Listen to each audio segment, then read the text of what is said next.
Hello and welcome to the lecture for Unit 3.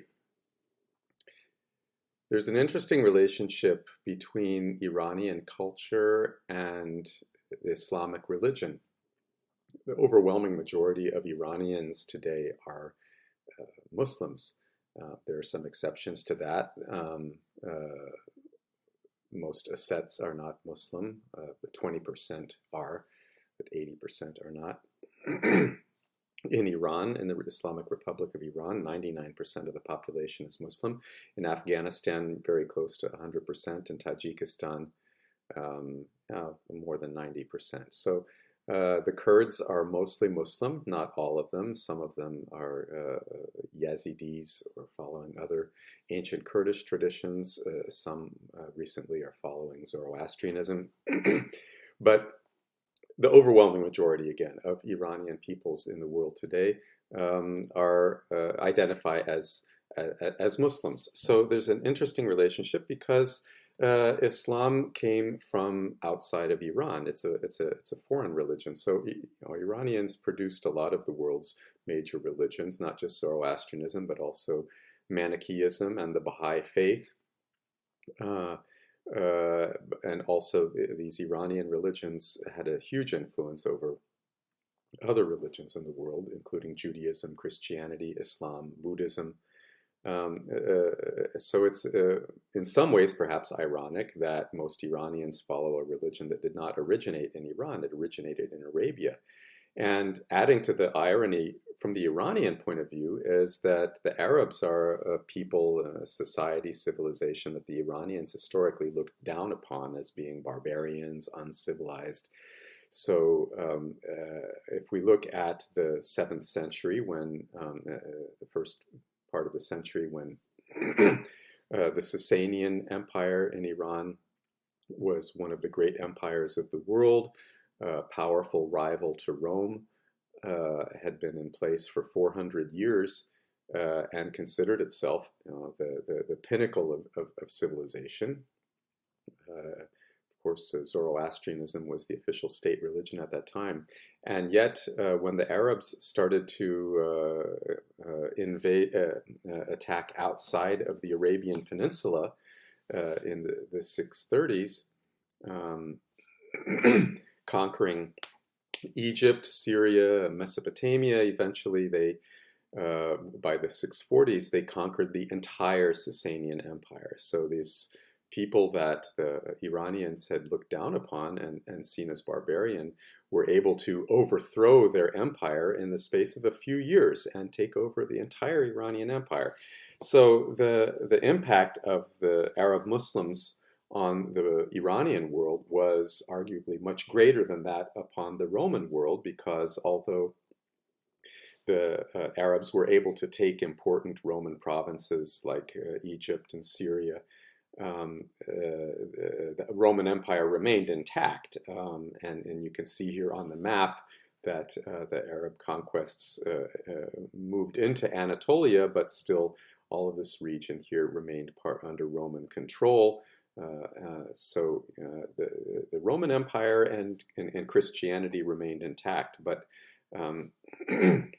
the Sasanian Empire of the Persians was completely taken over, and as a result, the Arabs were the new elite, and they had this new religion, Islam, and the effect of that on Zoroastrianism was devastating, because Zoroastrianism owed its support to the Sasanian state. Once that state was gone, it lost all its support. It lost its institutional support, its financial support, its political support, its military support. And it's no surprise then that Zoroastrianism goes into a rapid decline. Now, Islamization was not something that happened overnight.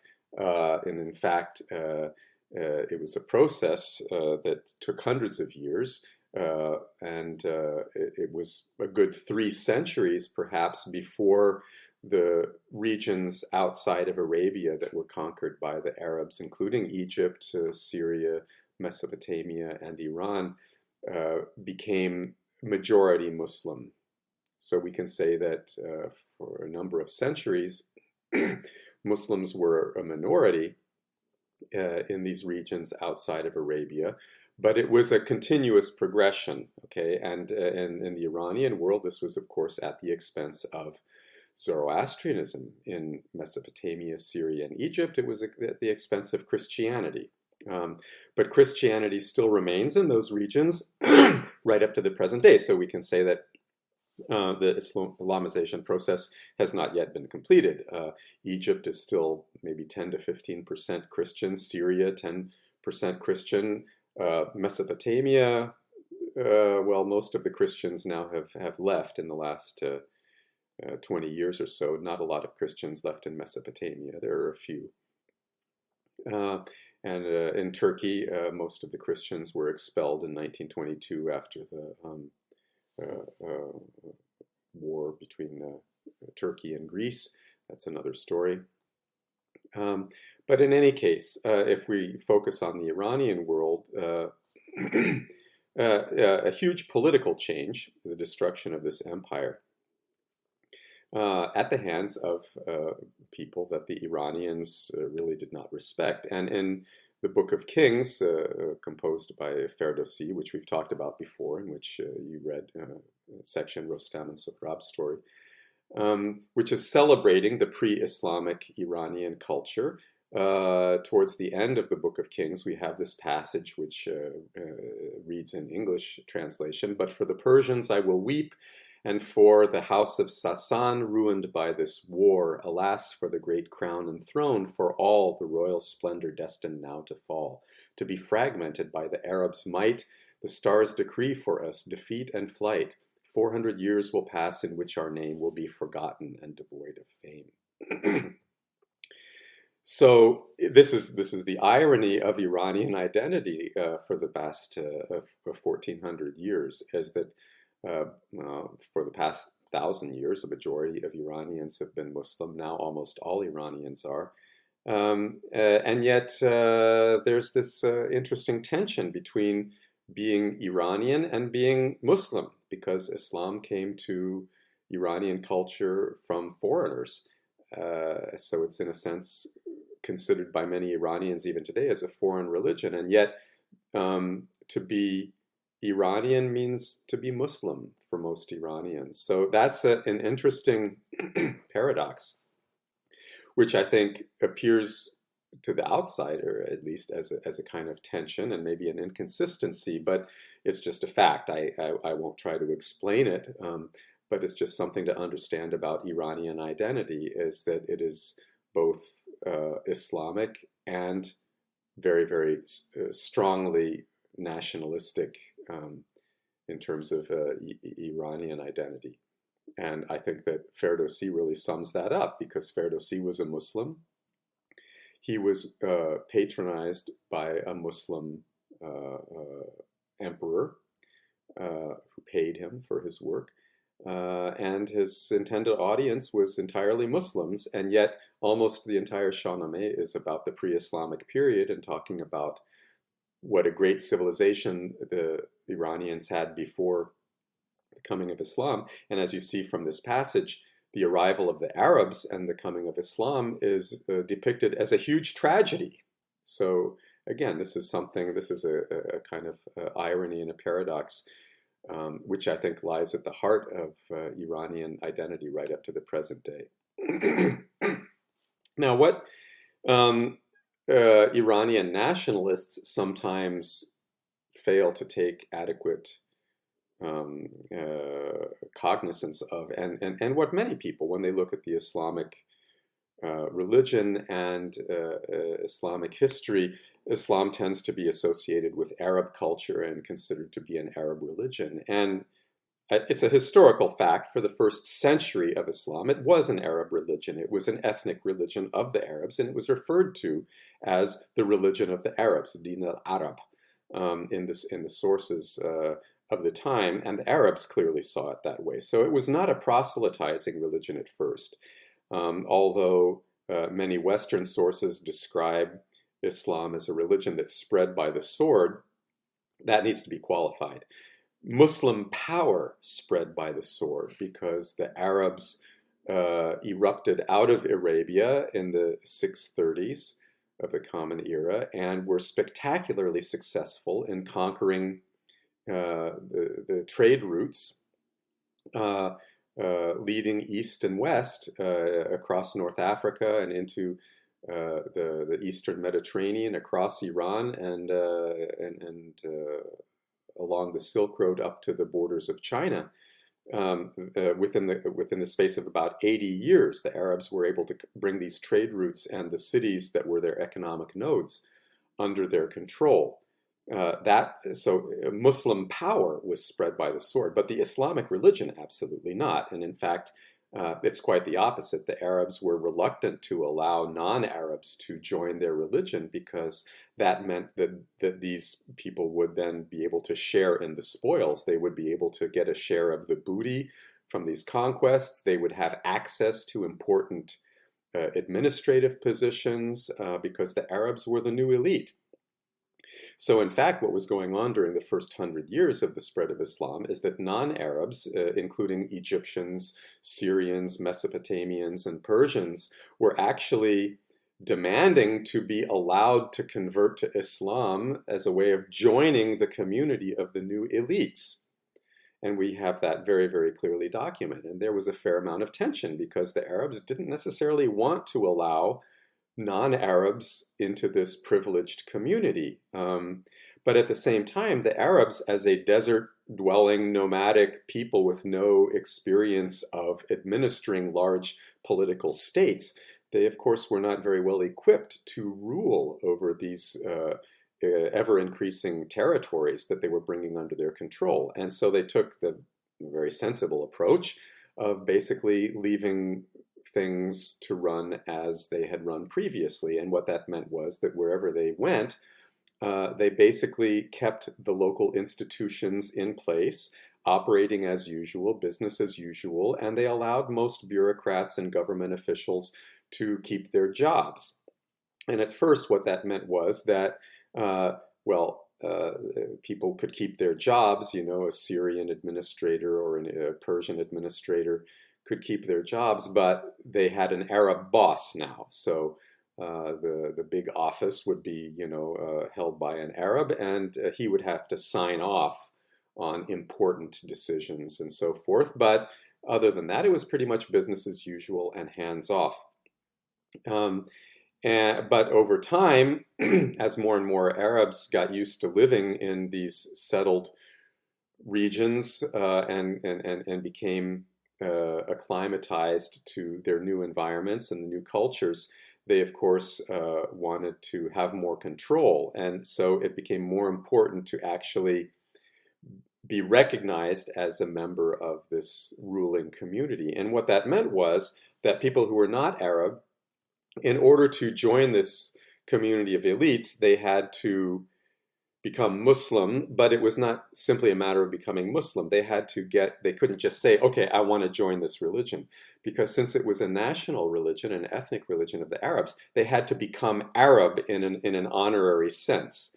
And what that meant was that they had to get an Arab to sponsor them, who would then sort of guarantee their place as a member of that Arab individual's family and tribe.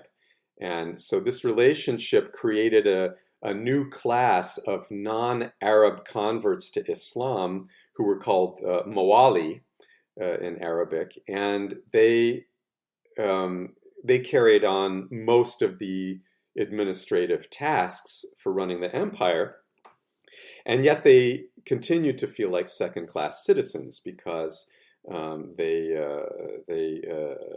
were dependent upon the sponsorship of an Arab for their identity and membership in a recognized Arab family and clan. So this was a little bit precarious, and it eventually led to the development of a revolutionary movement, which we call the Abbasid movement, which emerged in Iran during the 740s, not surprisingly in Iran, where most people were not Arabs. They were Arab garrisons of military that were established adjacent to Iranian cities. But even these garrisons that were manned by Arab soldiers, these Arab soldiers became more and more acculturated to their Iranian environment. They learned to speak Persian. They married Persian women and became more culturally Persian, which gave them more common cause with the Iranian converts who felt like second-class citizens because, as Mawali, they were dependent on their Arab sponsors. But at the same time, these Arabs who were living in the Iranian world, they felt more and more in common with the Iranians that they were living amongst rather than with the Arabs who were administering the empire from, at that point, Damascus in Syria, since they moved the capital from Medina to Damascus in the middle of the 7th century.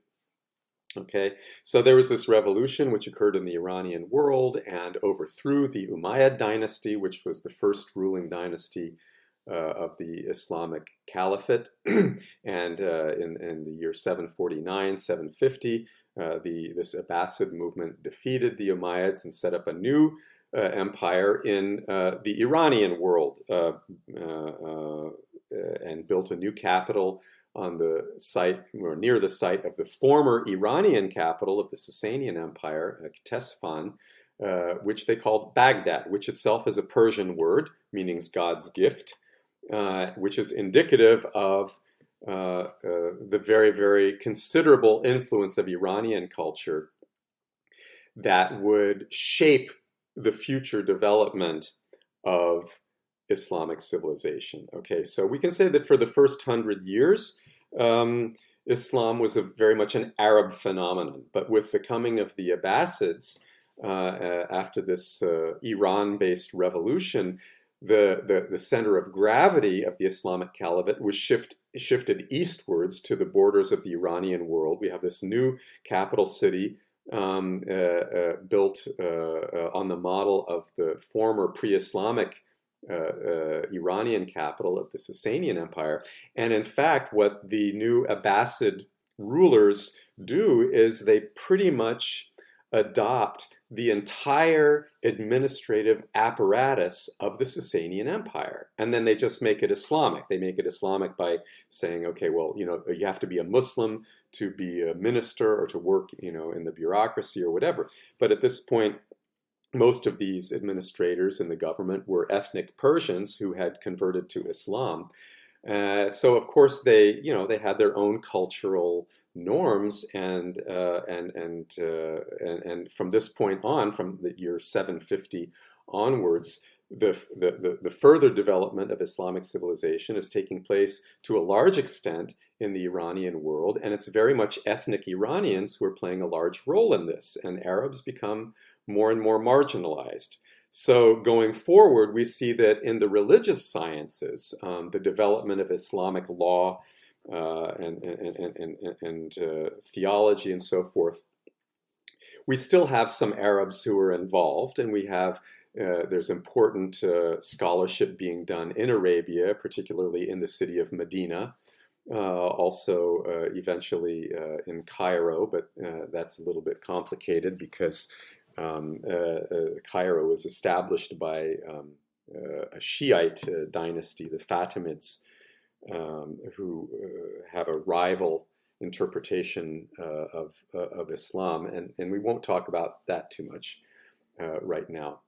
But we can say in a general sense that from the mid-8th century onwards that the Islamic tradition, which of course took time to develop, it was not presented ready-made at the time of the Prophet Muhammad. And in fact, Islam is based upon the Quran, which Muslims believe is divine revelation from God through the angel Gabriel to the Prophet Muhammad. But the Quran actually doesn't talk about most things that humans need to know about. And so what we have from the 8th century onwards in this increasingly multicultural environment where non-Arabs are demanding to join the Muslim community is that they're bringing their cultural norms, and we have some tensions between non-Arabs and Arab Muslims. Arab Muslims feel that they should have some kind of supremacy because Islam was revealed to them in their language. But non-Arabs, once they come to outnumber the Arabs, they start to think, well, look, the Quran doesn't say anything about this or that, so why should we do it the Arab way and not our way? And so we get the emergence of Islamic sciences like hadith studies, studying stories about the Prophet to try to use that as a basis of norms. Whatever the Prophet said or did, Muslims should do that. And eventually Islamic law, Sharia, which takes several centuries to develop. And that is a fact that I think goes against what a lot of Muslims and non-Muslims imagine. They think that Sharia was somehow handed over to Muslims completely formed, but in fact it took about 3 or 4 centuries for Islamic scholars to develop what they could agree was a body of Islamic law. So it's not really till the 11th century that we have a body of legal codes or norms that Muslims are supposed to follow, which has widespread acceptance. Prior to that, people were arguing all different kinds of things, many different positions on any topic, saying, well, this is Islamic, no, that's Islamic, many different many disagreements. And so again, there's a process during which the Islamic tradition is formed. And during this period, this process was carried out, again, largely in the Iranian world and mainly by people who were ethnic Iranians. So although in the first centuries they wrote in Arabic because that was the new lingua franca, the way Latin was in Europe or the way English is in much of the world today, but that didn't mean that they were ethnic Arabs. Most of these early Islamic scholars were not Arabs, and a majority of them, in fact, were ethnically Iranian. So they, brought their own Iranian cultural background to the project of trying to develop the Islamic tradition. So Iranians played a very significant role in developing Islamic law, philosophy, theology, science, and the arts as well. I would just say to Iranian nationalists who want to sort of reject Islam as a foreign religion, well, it's not that easy. Iranians cannot dissociate themselves from Islam or call it a foreign religion because, in fact, Islam is to a very large extent a product of Iranian civilization. And that's something that is very often not sufficiently recognized or acknowledged. One of the areas in which Iranians played a particularly important role was in the development of Islamic mysticism, which in Islam is called Sufism or Tasawwuf. Now, mysticism is a particular approach to being religious. It focuses more on experience of the divine, personal experience, as opposed to just following religious laws or performing rituals or whatever, or even beliefs. It's more about having a direct personal encounter with the divine and how you prepare yourself for that through various spiritual exercises. And that's something that exists in all religious traditions. It exists in India, in Hinduism, Buddhism, it exists in Judaism, Christianity. There have always been people who have these mystical inclinations that want to have this kind of direct experience. So you look at Christians who say that they actually feel like they have married Jesus Christ, and some of them even wear a wedding ring to symbolize that they feel that they've become a bride of Christ. This kind of direct experience, personal contact with the divine, you see in different religions. So, and the earliest Muslim mystics appear to have been Arabs and Egyptians and Syrians who were living in areas where they were in contact with Christian mystics, monks who were living out in the desert and so forth. And they were attracted to that kind of religiosity. But as Muslims, they had to pursue it in an Islamic context. So the first Muslim mystics appear to have been sort of desert ascetics who were very much influenced by the Christian desert ascetics in Egypt and Syria. But before long, we had mystical figures emerging in the Iranian world, which seem more often to be influenced by Indian mystical traditions, and especially in what's now Afghanistan, Eastern Iran, Bactria, that region, which was very heavily Buddhist. We see the emergence of Iranian Muslim mystics, but who are practicing techniques, spiritual techniques, and advocating religious ideas that seem to have some commonality with Buddhism and other Indian religions. You know, breathing techniques, for example, kinds of meditation, but also notions of disappearing into the divine. So we have, for example, the idea of fana in Sufism, which is just when you become obliterated in the divine, which seems to have something in common with the Buddhist idea of nirvana. And we actually know that some of the early Iranian Sufi mystics came from Buddhist backgrounds. Ibrahim ibn Adam, for example, was from the region of Balkh and Bactria, which was a very predominantly Buddhist region, very heavily Buddhist region up until the 7th and 8th centuries with the coming of Islam. And in fact, there are legends about him and his biography, which basically are a copy of the legends about the Buddha. So clearly, Ibrahim was a Sufi individual whose followers were trying to present him to an audience that was perhaps predominantly Buddhist in a way to make Islam and Sufism attractive to Buddhists and make them want to join the Islamic community and follow Sufi practices. Another early Iranian Sufi from Eastern Iran, from this heavily Buddhist region, was somebody by the name of Abu Yazid Bistam, or Bayazid Bistami, as he's sometimes known. And he was known for spiritual practices in which he claimed to become one with the divine. And again, we see some similarities with the Indian notion of becoming one with the ultimate reality, Brahman.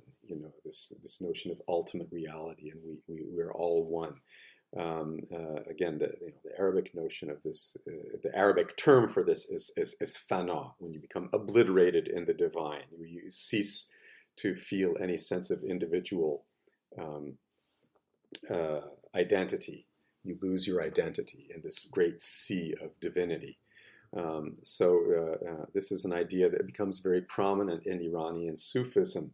One of the practices that becomes popular is called in Arabic sama, which basically means listening, but it's music. It's working yourself into an ecstatic trance by listening to music or by chanting.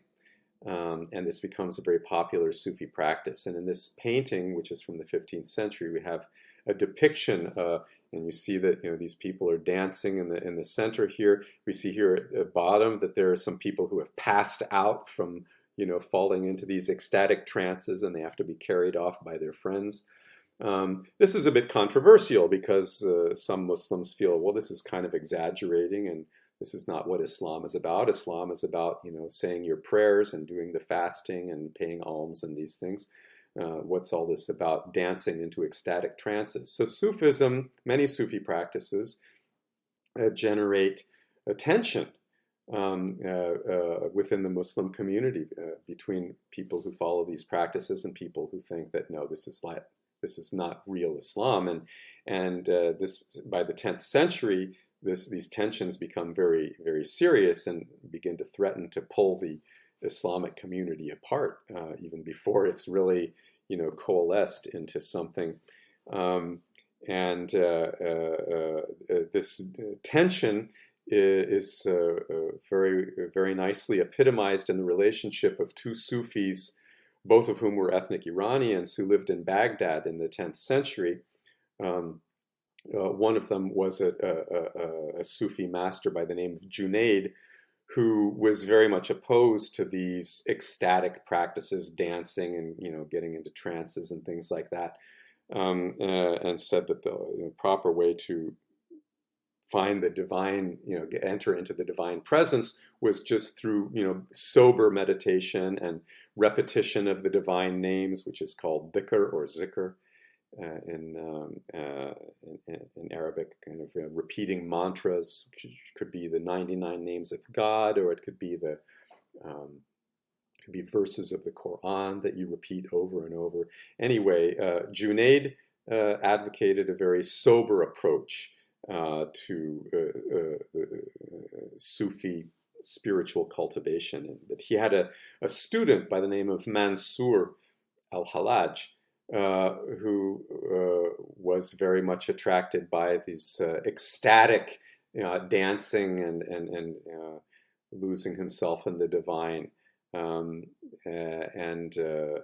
He eventually kicked him out. Eventually Junaid told Mansour, he said, "I don't want you as my student anymore. You're embarrassing me, this behavior," because Hallaj used to dance around in the streets of Baghdad and say, "I am the divine truth." And people would say, well, that sounds a bit like blasphemy, a bit heretical. He says he's the divine truth. That's one of the names of God, and he thinks he's God, or what? Well, Hallaj had his own followers who said, well, he's gone into this ecstatic trance and he no longer sees the distinction between himself and God. So he's just, that's what he's expressing, is that he's lost his own individual identity. Eventually, the Sufis of Baghdad, the sober Sufis, on Junaid's side, they said, this is like giving Sufism a bad name. We got to do something about this guy. And so they went to the authorities of Baghdad and they said, well, this guy is committing blasphemy. He says he's God. And so eventually they persuade the authorities to condemn Hallaj as a blasphemer, and he is executed. And here's a depiction of Hallaj getting executed. And according to the story, Hallaj went to his execution happily dancing, saying, "At last I'm going to be freed of this mortal body and I will be united with the divine beloved." And he was so happy about being executed. And ever since then, his followers and many, many Sufis have held up Mansour al-Hallaj as the ideal, the Sufi martyr, the one who is ready to die for his love. So this idea of love, divine love, becomes very central for a lot of Sufis.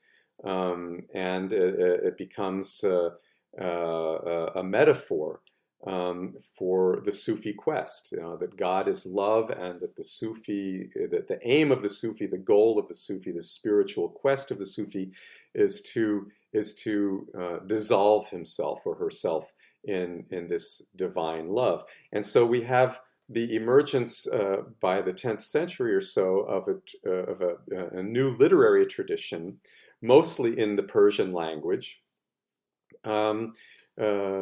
which is Sufi literature, focused on the themes of love, and very often describing human worldly love as a metaphor for divine love. And also the notion of intoxication, the idea, you talked about Sufis going into ecstatic trances, altering their consciousness in a way that makes them more open to dissolving themselves in the divine. And a metaphor for that becomes intoxication. So this emerging genre of Sufi poetry also talks a lot about intoxication, and they very often use the metaphor of drinking wine, being drunk. In other words, if you're trying to explain this ecstatic state to somebody who hasn't experienced it, well, what's it like to actually dissolve yourself in the divine? And the Sufi poet might try to say something like, well, if you've never been dissolved in the divine, maybe you've been really head over heels madly in love, and that's an altered state. And maybe if you remember that, it's something like that, only it's much greater. Or if you've ever been drunk and, at that really wonderful stage where you feel great, before you actually start to get a headache and a hangover, but, that stage of being drunk when you really feel good and you feel that altered state, it's like that, but maybe 100 times greater. So again, we got this whole genre of poetry which emerges in the 10th and 11th centuries, where Sufis are talking about trying to express what's really inexpressible. And the fact that this is mostly written in Persian represents a huge contribution, not just to the Sufi dimension of Islam, the mystical dimension of Islam, but literature, because Persian literature becomes the dominant literary form throughout Muslim societies. So beyond the Iranian and Persian-speaking world, so that Turks and Indians and people all over this expanding Muslim world, when they become Muslim and join the Islamic civilization, of course they get this religion which originated with the Arabs and the importance of the Arabic language as the language of the Quran and so forth. But in the broader culture, we see that it's actually the Persian language which becomes the prestige language. And it's interesting to note that if you look at the Muslim world today, roughly 3/4 of the Muslims in the world, 75% of the Muslims in the world, live east of Baghdad. They live in Asia. And what this means historically is that the majority of Muslims in the world received Islam through a Persian cultural filter. And this is to a very large extent represented in the Persian language and the Persian poetic tradition, which includes not just Sufi literature, but also the Shahnameh, which is of course non-Islamic, and many, many other types of poetry, whether it's political panegyrics or just love poetry, or whether it's wisdom poetry like you see in Sadi's Golistan, which you have to read for this week. The Persian literary tradition becomes the model for the literatures of all the Islamic societies. So whether you're writing in Turkish, or whether you're writing in Urdu, or whether you're writing in even Arabic, for the next 1,000 years, Muslims are going to be expressing themselves according to literary forms and standards that are defined by Persian classical literature. So this is a huge contribution that Iranian civilization makes to Islamic civilization in general. Now, what this means is that we go back to the idea that Iranians always had this tension. They got conquered by the Arabs. They adopted Islam for the most part, became Muslims, but they didn't. They tried to downplay the fact that it came from these Arabs that they looked down upon. And what that means is that in the Eastern Iranian world, the further you get away from centers of Arab power, the more you're entrenched in Iranian culture, and the more that the regional powers would tend not to identify with Arabs or Arab power or Arab culture, and would really want to promote Iranian culture.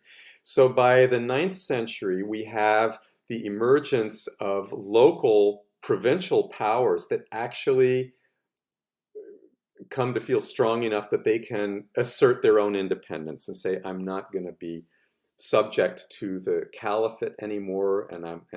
And the first most important of these is the Safarid dynasty, which emerges in the Eastern Iranian world, what's now Iran and Afghanistan, Pakistan, Eastern Iran, and in a very much Iranian cultural sphere. And the elites of the Safarid dynasty really are the first to openly cast off the Arab aspect of being Muslim. They say we're not interested in Arabs, and they actually, the founder of the Safarid dynasty, Yaqub ibn Lays, he is actually quoted as telling his court poets, look, don't compose poetry for me in Arabic. I don't know Arabic. I don't like Arabic. I don't want to hear Arabic poems. You want to make me happy? Compose your poems in Persian.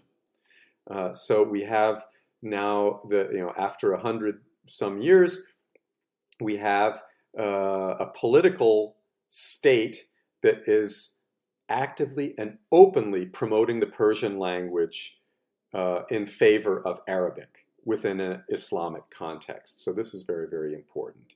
And moreover, the poets of the Safarid dynasty are openly anti-Arab, and they compose poems that say things like, well, you Arabs should just go back to Arabia and eat locusts. I mean, very much, looking down on the Arabs and downplaying their importance. So this is taking place in the Eastern Iranian world.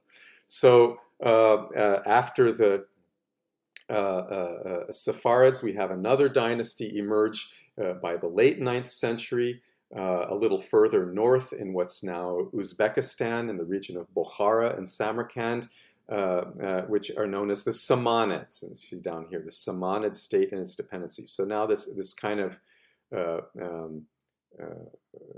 this region here is the Samanid state, and they set themselves up as the rivals to the Islamic Caliphate based in Baghdad here in Mesopotamia.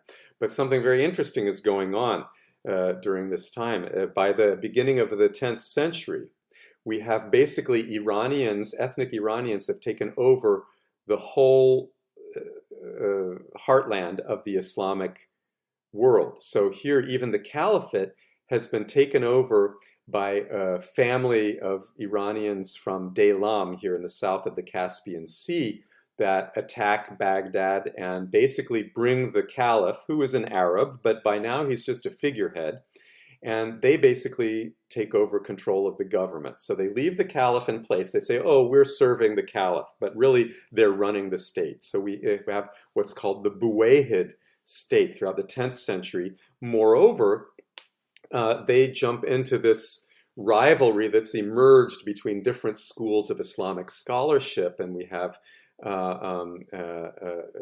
different ideas about authority and how it should be derived. So we have the emergence of Shiism, which says that the true authority over Muslims should be a descendant of the Prophet.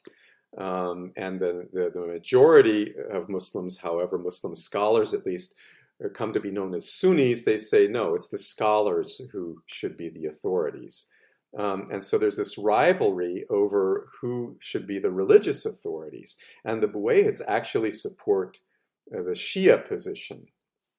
And moreover, I mentioned Cairo, the establishment of Cairo also happened in the 10th century. We have a North African dynasty called the Fatimids, who take over Egypt, and they build the city of Cairo, and they are also a Shiite dynasty. So we have Shiites ruling over much of the Muslim world here. But in the East, we have the Samanids, who basically make this into a political propaganda tool. And they say, no, we're Sunnis, and Sunni Islam is more, the legitimate Islam, and we're going to promote Sunni scholarship. And now that Baghdad is under the control of Shiite heretics, we're going to make Bukhara the center of the Islamic world. So Bukhara in Central Asia, what's now Uzbekistan, becomes the capital of the Samanid dynasty. And the Samanids in the 10th century try to promote Bukhara as the center of the true center of Islamic learning, and they support it financially and politically. They support the Sunni seminaries to train scholars, and they give important political positions to Sunni scholars in the Samanid government and so forth. So the Samanids, who become arguably the most powerful Islamic state in the 10th century, the Samanids, who rule over most of eastern Iran, they have a two-pronged political propaganda campaign. The first is to promote Sunni Islam and Bukhara as the center of Islamic scholarship, not Baghdad, as a rival to the caliphate based in Baghdad, which is now being controlled by Shiites. And secondly, to promote the Persian language.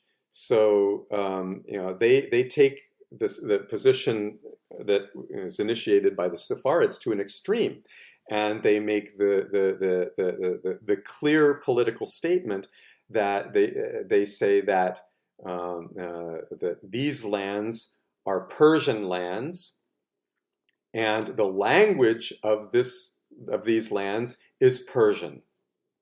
So that's really, really interesting. So they make Persian the official language of the state in a way which is, even more categorical than what the Sephardists. They make it a clear statement, and in a sense, it's interesting because they were not ethnically Persian. They were probably descended from Sogdians, who were, as you remember, another Iranian group speaking a different language. And the Sogdian language probably continued to be spoken in that region up until the 12th century or so. So it's interesting that the Samanids were promoting the Persian language, which comes from Fars, Persia, southwestern Iran. They're in northeastern Iran.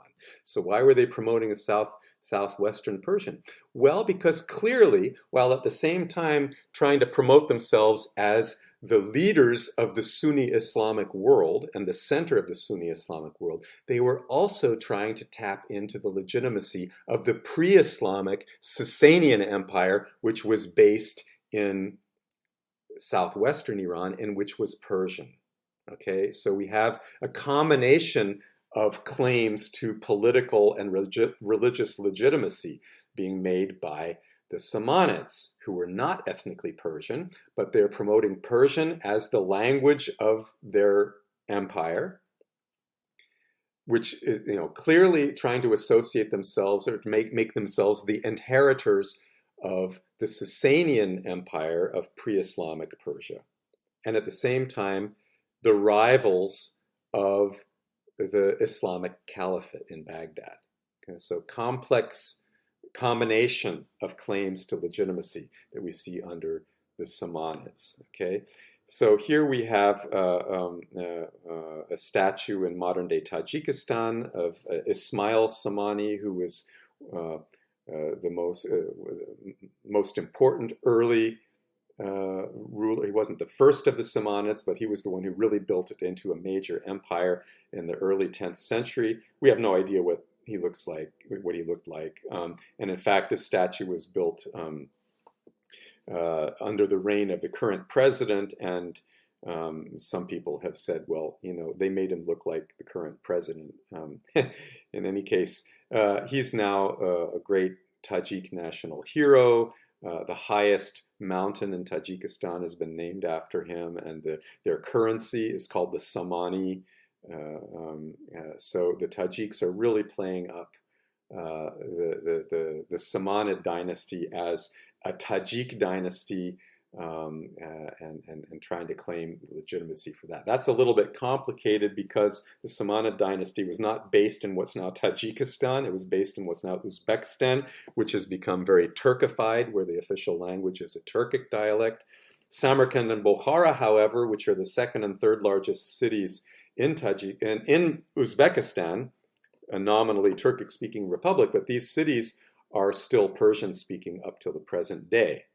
And this is a big bone of contention because Tajiks believe that Samarkand and Bukhara in the Soviet period should have been given to Tajikistan. They shouldn't have been given to Uzbekistan. So that is a big issue even up to the present day. So in any case, by claiming the Samanids as their ancestors, the government of Tajikistan today is somehow implicitly also claiming that these territories in Uzbekistan really ought to belong to Tajikistan as well. Here is one of the most important surviving monuments from the Samanid period. This is the tomb of Ismail Samani, made of mud brick, which is in Bukhara. And it's a typical Iranian design, similar to what you see in Zoroastrian fire temples, dating to the 10th century. So the Samanid Empire, very powerful, and supported scholarship, supported the arts, supported Persian poetry, and so forth. One of the most famous citizens of the Samanid time was Abu Ali ibn Sina, who is known in the West as Avicenna, one of the greatest scholars in history and recognized in the West as one of the greatest physicians in history. And in fact, his medical textbook, which was translated into Latin and then eventually other European languages, was was used in medical schools in Europe up until modern times. So Avicenna, one of the great physicians, he was originally from outside of Bukhara. Probably his native language was Sogdian, but he learned Persian and Arabic as a child and went on to become one of the greatest scholars, greatest Islamic scholars, and one of the greatest scholars in history, especially known for his scholarship in the field of medicine. In the field of poetry, one of the early poets that was one of the early court poets that was supported by the Samanids was Rudaki, and here's a statue of him in Dushanbe in Tajikistan today, considered to be the first great Tajik poet, wrote in Persian. One of the and so basically we have this, it was under the Samanids that Persian really took off, after having kind of second place to Arabic during the first 2 centuries of Islamic rule. Under the Samanids, Persian really took off, and we have this development of this genre of New Persian literature, which I talked about. We don't have a lot of literature from pre-Islamic Persian. The Achaemenids we talked about before, we don't have much at all, mostly just political inscriptions. From the Parthians, very, very little, a few inscriptions. And the Sasanians, they had a strong literary tradition, and there's a lot of literature in what we call Middle Persian. Most of it is Zoroastrian religious literature. Not all of it, but most of it. And a lot of it was lost or destroyed or translated into Arabic. And one thing that I didn't talk about prior to this, in the 8th century, we had, that is to say, just 100 years after the coming, we go back to our discussion about how when the Arabs first conquered these regions, they basically left the administration in place. And in Iran, of course, the administrators were ethnically Persian. And in the 8th century, we have this movement of ethnic Iranians who want to assert that are working for the government, and they want to assert their cultural superiority over the Arabs. So their bosses are Arabs, but they want to kind of show the Arabs that, well, we Persians were more civilized than you. And they do this by undertaking this campaign of translating works of Persian literature into Arabic so that Arabs and others can read it and understand, oh, what a great civilization this is. And what's ironic is that a lot of this literature, which includes 1001 Nights, which I'm sure most of you have heard of. Sometimes they're called the Arabian Nights, which is completely inappropriate because they're Persian stories that were translated into Arabic during this time. This movement was called the Shubiya movement. You don't have to know that, but it literally means the Gentiles, the movement of the Gentiles, basically trying to show that they're better than the Arabs. Also, some of you may have heard of the stories of Kalila and Dimna, which are animal fables, so political stories being presented in the form of animals interacting with each other, kind of like Aesop's fables in the Greek tradition, with which they may share a common Indo-European origin. So many other things. So lots of literature translated from Persian into Arabic. Even the Book of Kings. We have the version of Ferdowsi, which was composed in the 10th and 11th centuries, but he based his on an earlier version from Middle Persian, which we don't have anymore because it was translated into Arabic by the great translator of the Shubiya, Ibn al-Muqaffa. It was translated into Arabic, and then Ferdowsi used the Arabic version for his Persian version, putting it back into Persian, and so we don't have the Middle Persian version of that. So a lot of this Middle Persian literature was lost, at least in its original form, but we have it because it got translated into Arabic and then retranslated into Persian. But what happened in Persian under the Samanids is that the language changed a lot, such that we call this version of Persian New Persian. So what Persians speak today is New Persian, but what Persians spoke 1,000 years ago is also New Persian. And that's as compared to Middle Persian, which is the Persian of the Sasanian Empire, as contrasted to Old Persian, which is a Persian of the Achaemenid Empire. Okay.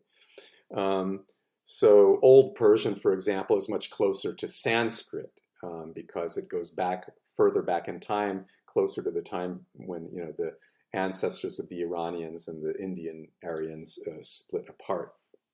So Old Persian today, completely incomprehensible to modern Persian speakers, similar to Old English. If you read Beowulf in Old English, you won't understand anything because English has changed a lot. If you read Chaucer, which is Middle English, it's going to be really difficult for you to understand. It's the same with Persian.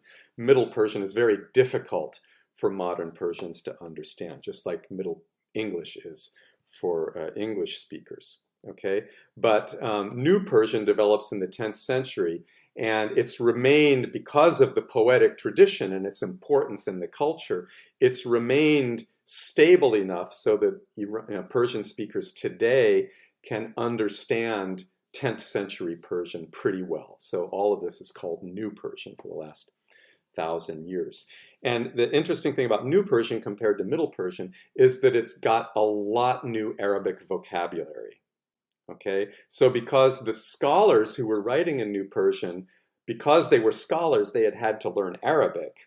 So they used a lot of Arabic words in their Persian, to the extent that now Persian has maybe 50% Arabic vocabulary, maybe even more. And by the way, exactly the same thing happened in English in the 11th to 13th centuries, and that's why we can't understand Beowulf, because in 1066, England was conquered by French-speaking Normans, and French became the official language of the English elites for the next 200 years, and as a result, all this French vocabulary came into English, so that English today, although it's a Germanic language, about 40% of English vocabulary is French. So very, very similar situation with Persian. So it's an Indo-European language, but ever since the 10th century, it's about half the vocabulary or more is Arabic words. Doesn't mean that these words are always mean the same thing. So we have false friends, des faux amis. We have in English French words that mean something different in English from what they mean in French. And it's the same thing in Persian. There are a lot of Arabic words in Persian that mean something different in Persian from what they mean in Arabic. Also, of course, Persian came to be written in the Arabic alphabet, but with some changes, because there are sounds that exist in Persian that don't exist in Arabic. But a lot of Arabic words change their meaning in Persian. So Rudaki, again, the first major poet in the New Persian language, and now very much a Tajik national hero. We talked about Ferdowsi. You read Rostam and Sohrab, which is part of his epic, the Book of Kings, 60,000 rhymed couplets, very, very long poem, epic tradition of pre-Islamic Iran. Ferdowsi did not compose it, remember. He just took the stories and he versified it, same as Homer. In the Greek tradition. Homer didn't make up these stories. He just took the stories that the Greeks told in their oral tradition, and he, put it into his version. And Ferdowsi did the same thing. So he took the stories of ancient Iran and he versified them. And here's a monument to him in the city of Tus in eastern Iran. Again, we don't know that that's what he looked like. They just made a statue looking like, somebody living at that time. All right. So much for the Iranian influence on the development of Islamic civilization.